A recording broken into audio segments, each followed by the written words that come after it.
दक्षिण एशिया की राजनीति में आज एक बड़ा घटनाक्रम सामने आया है। बांग्लादेश की सियासत ने करवट ली है और इस बदलाव की गूंज नई दिल्ली तक सुनाई दे रही है। बांग्लादेश के 13वें संसदीय चुनाव में एक ऐतिहासिक नतीजा सामने आया है।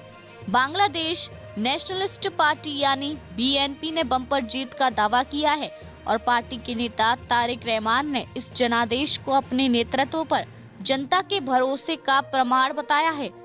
तारिक रहमान, जो पूर्व प्रधानमंत्री बेगम खालिदा जिया के बेटे हैं, उन्होंने 9 जनवरी को अपनी मां के निधन के कुछ समय बाद पार्टी की कमान औपचारिक रूप से संभाली थी।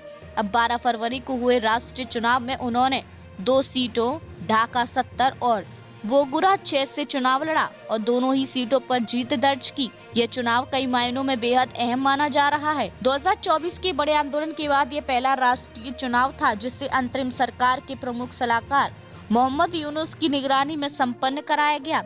इस बार मतदाताओं ने 2 तरह से वोट डाले, एक नई संसद के गठन के लिए और दूसरा संविधान में प्रस्तावित बदलावों, जिसे जुलाई चार्टर कहा जा रहा है, पर अपनी राय देने के लिए। इस बीच भारत से भी बड़ी प्रतिक्रिया आई है। प्रधानमंत्री नरेंद्र मोदी ने तारिक रहमान को जीत की बधाई देते हुए कहा कि यह जनादेश उनके नेतृत्व पर जनता के विश्वास को दर्शाता है। पीएम मोदी ने स्पष्ट किया कि भारत हमेशा एक लोकतांत्रिक, प्रगतिशील और समावेशी बांग्लादेश के समर्थन में खड़ा रहेगा। उन्होंने यह भी कहा कि वह तारिक रहमान के साथ मिलकर भारत बांग्लादेश संबंधों को और मजबूत करने तथा साझा विकास लक्ष्यों को आगे बढ़ाने के लिए उत्सुक है। हालांकि दूसरी ओर पूर्व प्रधानमंत्री शेख हसीना, जो इस समय देश से बाहर हैं, उन्होंने इस चुनाव को सिर्फ एक दिखावा करार दिया है। उनकी पार्टी आवामी लीग को इस चुनाव में हिस्सा लेने की अनुमति नहीं मिली, जिससे राजनीतिक बहस और तेज हो गई है। तो क्या ये चुनाव बांग्लादेश की राजनीति में एक नए अध्याय की शुरुआत है?